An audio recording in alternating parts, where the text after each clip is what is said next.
Hello மக்களே, இன்னைக்கு carrot பருப்பு தான் பார்க்க போறோம். கேரட் கொஞ்சம் கட் பண்ணி எடுத்து வச்சிருக்கேன். தக்காளி, பச்சை மிளகாய், பூண்டு எடுத்து வச்சிருக்கேன். கேரட் பருப்புன்றனால நம்ம கேரட்டை அதிகமாகவும் பருப்பை கொஞ்சம் கம்மியாகவும் எடுத்துக்கலாம். இப்போ இதெல்லாம் இது கூட சேர்த்துட்டு வேக வச்சு எடுத்துக்கலாம். சேர்த்துக்கலாம். ஒரு 5 விசில் விட்டு இறக்கிக்கலாம். பருப்பு நல்லா வெந்து வந்துடுச்சு. தாளிப்பு நம்ம கொடுத்துக்கலாம். ஆயில் சேர்த்துக்கலாம். கடுகு பருப்பு சேர்த்துக்கலாம். சீரகம் சேர்த்துக்கலாம். வெங்காயம், பூண்டு, வரமிளகாய், கருவேப்பிலை சேர்த்துக்கலாம்.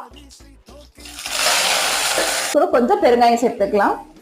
தேவையான அளவு உப்பு சேர்த்துக்கலாம். இப்போ நம்ம கடைஞ்சி வச்சிருக்க பருப்பு சேர்த்துக்கலாம். நல்ல டேஸ்ட் டிஃப்ரெண்டாகவும் இருக்கும். நீங்க மேல கொத்தமல்லி தழை தூவி கொஞ்சம் நெய் சேர்த்து பரிமாறிக்கலாம். இந்த வீடியோ பிடிச்சிருந்துச்சுன்னா லைக் பண்ணுங்க, ஷேர் பண்ணுங்க, மறக்காம நம்ம சேனலுக்கு சப்ஸ்கிரைப் பண்ணிக்கோங்க நண்பர்களே. தேங்க்யூ.